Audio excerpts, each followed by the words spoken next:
And thank you, Mr. Secretary, for being with us. And I want to take a moment to reiterate Chairman Womack and Chairman Cole's condolences to the Lilly family. Thank you for being here and working with us to ensure that we continue to have the safest skies in the world. I, as Chairman Cole, also represent portions of the Oklahoma City area, and I'm proud to represent thousands of FAA employees in my district who work at the Mike Monroney Aeronautical Center. I want to thank you for your recent visit in February, and I'm glad you're able to see the critical facility and the great work that's being done there. I want to share with you a quick story because I think it is an example of how broken things have been. After I was elected, I tried to get in to see FAA, Mike Monroney Aeronautical Center, for quite some time, and the former Secretary of Transportation made it very difficult for the staff to allow me in. I finally got in October of 22.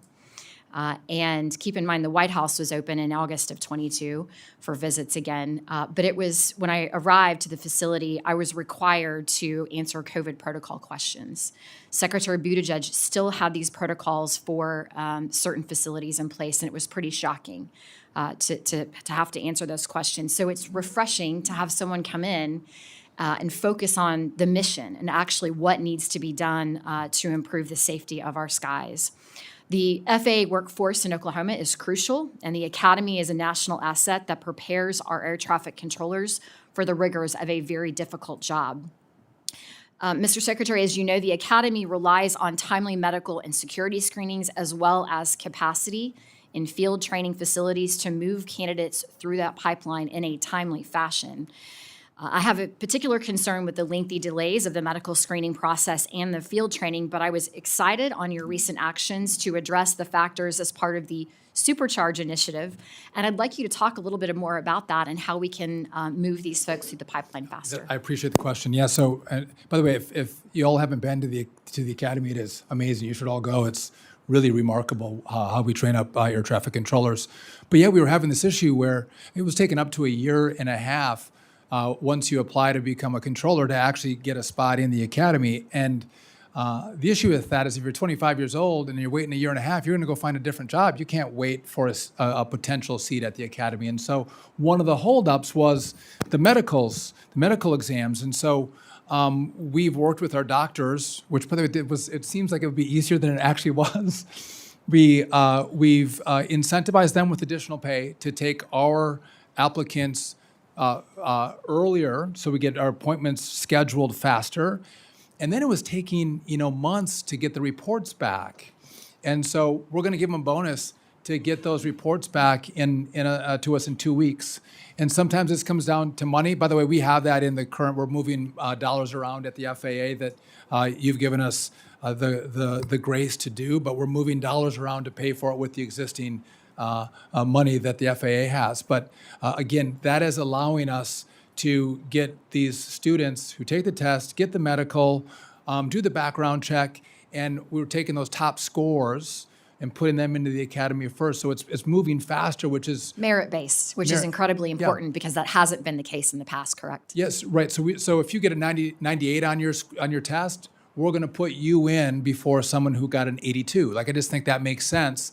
And the opportunity to not have that student wash out is way better. So I think because the washout rate becomes a real issue, and the best qualified students will give us a lower washout rate. But so thank you for recognizing the hard work it took to try to figure this out. Well, I appreciate the focus on that. And I do want to touch on technology, but I also want to make one quick note.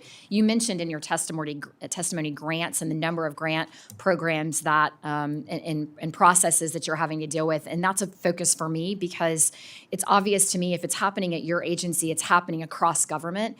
And so many grants are being duplicated in many ways to the same entities. So I want to work with you to streamline that in any way that we can. Last, I just want to quickly ask you to touch on the technology upgrades. You had a great visual when you did your press conference showing floppy disks. I'm of the age that I know what a floppy disk is, but my 24-year-old does not. What are we going to do to invest in technology to get our air traffic infrastructure up to really snuff up to the 21st century quickly? Yeah, I appreciate the question. We have a whole problem, and if you look at the infrastructure around air traffic control, I don't think there's anything there to save. If there's some scraps you could offer a junkyard, that's possible. But really, this is 80s. Our radar is from the 70s. We have a couple new ones from early 80s. I mean, that's how old the stuff is. But if I'm really honest with you, I don't think it's been done because it is really hard. We're going to update the telecom, moving from copper to fiber. By the way, that's really fast. We actually have to slow down the fast speed of fiber to then make the equipment that we use in the facilities make it think it's as slow as copper. Otherwise, because it can't take the high speed, it's so old. And so as we think about how we're going to do that with fiber, slowing it down, and then at the same time building the infrastructure inside the TRACONs or the towers or the centers, and also keep planes in the air and doing it safely. It's not going to be an easy task. Newark has to be addressed, and has to be addressed first.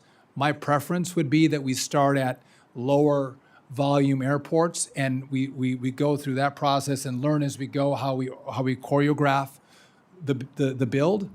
But again, if we can put a man on the moon, we can actually build this and build it well and truly have the state of the art, best in the world system. My airport manager back home may not like this, but I'm happy to let you experiment on the Oklahoma City Will Rogers International Airport on that project, because I think it's crucial to ensuring safety across the nation moving forward. So with that, Mr. Chairman, I yield. Nice attempt to get